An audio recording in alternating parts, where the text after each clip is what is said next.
بسم اللہ الرحمن الرحیم۔ شروع اللہ کے نام سے جو بڑا مہربان نہایت رحم والا ہے۔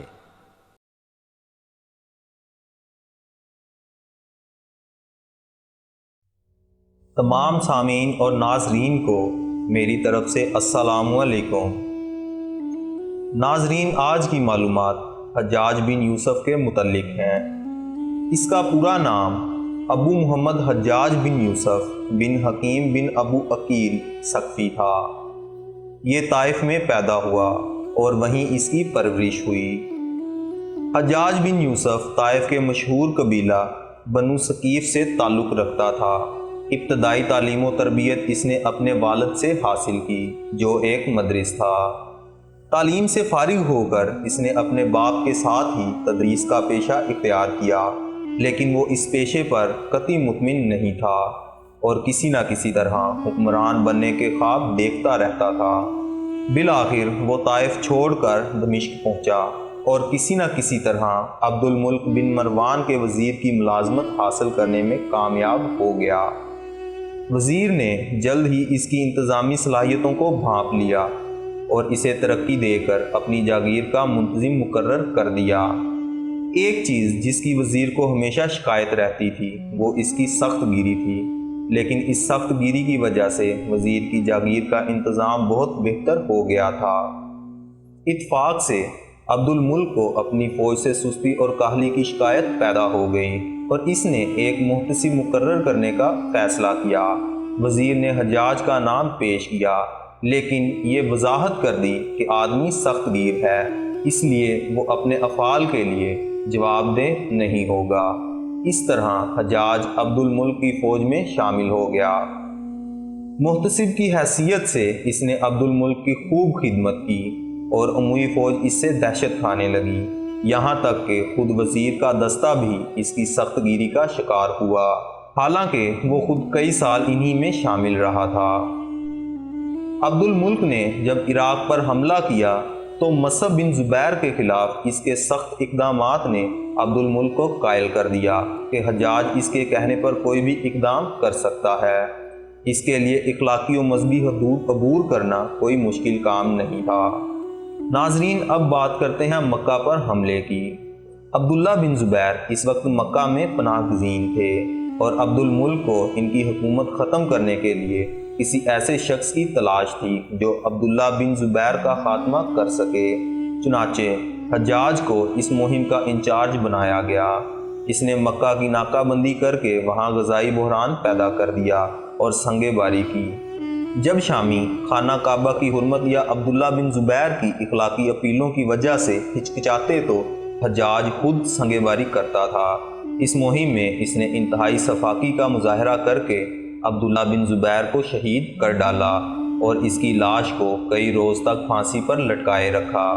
اس کا نتیجہ یہ نکلا کہ اسے حجاز کا گورنر بنا دیا گیا۔ ناظرین، اب بات کرتے ہیں حجاز کی گورنری کی۔ حجاج بن یوسف کو گورنر حجاز اس لیے بنایا گیا تھا کہ وہ اموی اقتدار کو اس مقدس سرزمین میں مستحکم کر ڈالے۔ چنانچہ وہ کچھ دیر تک مکہ میں مقیم رہا۔ اس نے ہر اس شخص کو قتل کروا ڈالا جس سے اموی اقتدار کے خلاف زبان کھولنے کی توقع کی جا سکتی تھی۔ اس کے مظالم نے عوام کے حوصلے پست کر دیے اور وہ اموی غلامی پر رضامند ہو گئے۔ مکہ کے بعد مدینے کی باری آئی۔ حجاج وہاں پہنچا تو صحابہ زادوں اور تابعین کی ایک کثیر تعداد موجود تھی۔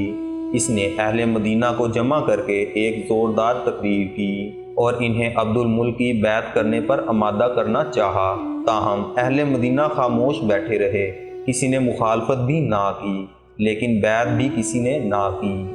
حجاج نے انہیں 3 دن کی مہلت دے کر رخصت کر دیا، لیکن ساتھ ہی قتل و غارت کا مشغلہ شروع کر دیا۔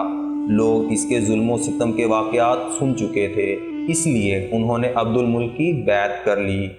حجاج نے معززین کی ایک فہرست تیار کی اور ان سب کو یکے بعد دیگرے طلب کر کے بیعت لی۔ جس نے اموی حکومت پر تنقید کی اس کی گردن اڑا دی۔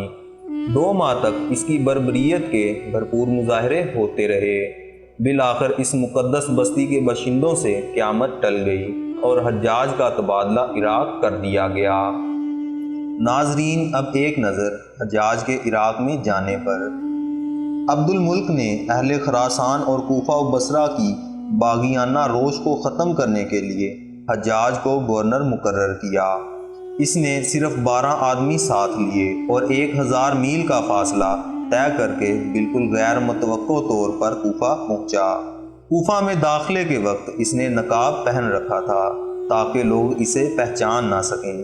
اس کے ساتھ ہی اہل کوفہ کو پکار کر مسجد میں جمع ہونے کا حکم دے رہے تھے۔ حجاج بن یوسف مسجد پہنچا تو لوگ شرارت پر آمادہ تھے، کنکریاں اپنے ہمراہ لائے تھے تاکہ ان سے نئے گورنر کا استقبال کر سکیں۔ اس نے منبر پر چڑھ کر نقاب ہٹایا اور تقریر اس طرح شروع کی: لوگوں سنو اور ہوش و حواس درست کر کے سنو، تمہاری شورش پسندی اور شرارتوں سے تنگ آ کر امیر المومنین نے اس بار اپنی ترکش کا سب سے سخت تیر تم پر چلایا ہے۔ تم منافق، فاسق اور باغی ہو، تم نت نئی شرارتیں کرتے ہو اور ہر آنے والے حاکم سے بغاوت کرنے کے عادی ہو۔ سیدھے ہو جاؤ اور اطاعت کے لیے سر جھکا دو، ورنہ تمہیں ایسا ذلیل و خوار کروں گا کہ تمہاری آئندہ نسلیں تم پر لعنت بھیجیں گی۔ میں تمہاری گیدڑ بھبکیوں سے ڈرنے والا نہیں، بلکہ تمہارے ٹیڑھے پن کو ایسا درست کروں گا کہ تم سودی ہوئی اونٹنی کی طرح دودھ دینے لگو گے۔ جس طرح ایک بڑھئی ان گھڑی لکڑی کو چھیل کر اپنے حسب منشا بنا لیتا ہے، اسی طرح میں بھی تمہیں چھیل کر اپنی مرضی کے مطابق کام لوں گا۔ میرا غصہ بہت تیز اور میرا انتقام بہت ہولناک ہے۔ تم سیدھی طرح راہ پر آ جاؤ، ورنہ خدا کی قسم میں تمہاری کھال کھچوا کر اس میں گھس بھر دوں گا۔ تلواروں اور نیزوں کے اتنے چرکے لگاؤں گا کہ تمہاری رگ رگ سے خون کے فوارے چھوٹیں گے اور تمہاری بوٹیاں کر کے جنگل میں پھینکوا دوں گا کہ کتے اور کوے کھائیں۔ میں نے سنا ہے کہ تم میں سے اکثر محلب کا ساتھ چھوڑ کر لوٹ آئے ہیں کہ وہ امیر المومنین کے دشمنوں کی تلواروں کا لقمہ بن جائے اور تم بیوی بچوں میں بیٹھے مزے کرو۔ سن لو، میں امیر المومنین کے سر کی قسم کھا کر کہتا ہوں کہ جو لوگ محلب کا ساتھ چھوڑ کر آئے ہیں وہ 2-3 دن کے اندر واپس چلے جائیں، ورنہ مجھ سے برا کوئی نہیں۔ میں تمہاری بیویوں کے سہاگ لوٹ لوں گا اور تمہارے بچوں کو یتیم بنا دوں گا کہ در در کی ٹھوکریں کھاتے پھریں۔ میں دیکھ رہا ہوں، نظریں اٹھی ہوئی ہیں، گردنیں اونچی ہو رہی ہیں، سروں کی فصل پک چکی ہے اور کٹائی کا وقت آ گیا ہے۔ میری نظر وہ خون دیکھ رہی ہے جو پگڑیوں اور داڑھیوں کے درمیان بہہ رہا ہے۔ اس تقریر سے لوگ بری طرح متاثر ہوئے۔ حجاج نے کوفے کے لوگوں کو حکم دیا کہ جو لوگ محلب بن ابی صفرہ کی فوج سے بھاگ کر کوفہ آئے ہیں وہ فوراً واپس چلے جائیں، ورنہ انہیں قتل کر دیا جائے گا۔ اہل کوفہ اس حد تک فرما بردار ہو گئے تھے کہ انہوں نے اس حکم کی فوراً تکمیل کی۔ ناظرین، اب چلتے ہیں بصرہ میں ہونے والی ایک بغاوت کی طرف۔ حجاج کوفہ سے بصرہ پہنچا اور وہاں کے لوگوں کو متاثر کرنے کے لیے بھی ایک زبردست تقریر کی اور فوج کی تنخواہوں میں کمی کر ڈالی۔ عبداللہ بن جارود جو ایک سردار تھا، اس نے حکم کے خلاف اپیل کی تو حجاج نے اسے جھاڑ دیا۔ اس پر فوج میں بغاوت ہو گئی اور فوجیوں نے حجاج کے خیمے کو گھیر لیا، لیکن حجاج نے رشوت دے کر بہت سے لوگوں کو ساتھ ملا لیا۔ اس طرح بغاوت ختم ہو گئی اور اس کے قائد قتل کر دیے گئے۔ اہل عراق اس بغاوت کی ناکامی سے بہت متاثر ہوئے۔ حجاج نے حضرت انس بن مالک جو مشہور صحابی تھے، ان کی شان میں بھی گستاخی کی اور ان کے لڑکے کو قتل کروا دیا۔ تاہم عبد الملک نے اس پر سخت گرفت کی اور حجاج کو انس سے معافی مانگنی پڑی۔ ناظرین، اب بات کرتے ہیں حجاج کے منتظم ہونے کی۔ حجاج بن یوسف بہت باصلاحیت انسان تھا۔ وہ حکومت کے استحکام کے لیے ہر کام کرنے کو تیار رہتا۔ عمومی حکومت کے استحکام میں اس کا بہت بڑا حصہ ہے۔ اس نے اخلاقی و مذہبی احکام کو ہمیشہ خلیفہ کی خوشنودی کے لیے قربان کیا اور حجاز و عراق پر مضبوط عمومی کنٹرول قائم کر دیا۔ معاشی استحکام کے لیے اس نے معاشی اصلاحات نافذ کیں اور غیر مسلموں سے جزیہ وصول کیا۔ اس کا مزاج فاتحانہ تھا، اس لیے اس کے عہد میں فتوحات بھی حاصل ہوئیں، لیکن یہ صرف تصویر کا ایک رخ ہے۔ دوسرا رخ یہ ہے کہ وہ نہایت ظالم اور سفاک انسان تھا، جاؤ بے جا تلوار استعمال کرتا، انسانی جان کی حرمت اس کے نزدیک کوئی معنی نہ رکھتی تھی، حرم کا احترام اس نے بے دریغ اٹھایا، حرام مہینوں کا احترام بھی وہ کم ہی کرتا تھا، عراقیوں اور اجمی مسلمانوں سے اس کا سلوک نہایت ظالمانہ تھا، وہ سخت متعصب تھا اور شمالی عدنانی قبائل کا سرپرست تھا، اس نے یمنیوں کو بلا وجہ ظلم کا نشانہ بنایا اور اس طرح سے اس کے ظلم نے بنو امیہ کی جڑیں کھوکھلی کر دیں، عوام الناس کے دلوں میں ان کے خلاف نفرت کا بیج بویا گیا جو اموی سلطنت کے لیے تباہ کن ثابت ہوا۔ حجاج نے اپنی تلوار اور تقریری قوت بنو امیہ کے استحکام کے لیے استعمال کی، جس سے وقتی طور پر اموی حکومت مستحکم ہو گئی، لیکن اس کی غلط کاریوں نے عوام کو اموی حکومت سے برگشتہ کر دیا۔ ناظرین، اب ایک نظر حجاج بن یوسف کی دردناک موت پر۔ حضرت سعید بن جبیر جو کہ ایک تابعی بزرگ تھے، انہوں نے ایک دن منبر پر بیٹھے ہوئے یہ الفاظ ادا کیے کہ حجاج ایک ظالم شخص ہے۔ ادھر جب حجاج کو پتہ چلا کہ آپ میرے بارے میں ایسا گمان کرتے ہیں تو آپ کو دربار میں بلا لیا اور پوچھا، کیا آپ نے میرے بارے میں ایسی باتیں بولی ہیں؟ آپ نے فرمایا، ہاں بالکل، تو ایک ظالم شخص ہے۔ یہ سن کر حجاج کا رنگ غصے سے سرخ ہو گیا اور آپ کے قتل کے احکامات جاری کر دیے۔ جب آپ کو قتل کے لیے دربار سے باہر لے کر جانے لگے تو آپ مسکرا دیے۔ حجاج کو ناگوار گزرا، اس نے پوچھا، کیوں مسکراتے ہو؟ تو آپ نے جواب دیا، تیری بیوقوفی پر اور جو اللہ تجھے ڈھیل دے رہا ہے اس پر مسکراتا ہوں۔ حجاج نے پھر حکم دیا کہ اسے میرے سامنے ذبح کر دو۔ جب خنجر گلے پر رکھا گیا تو آپ نے اپنا رخ قبلے کی طرف کیا اور یہ جملہ فرمایا، اے اللہ، میرا چہرہ تیری طرف ہے، تیری رضا پر راضی ہوں۔ یہ حجاج نہ موت کا مالک ہے نہ زندگی کا۔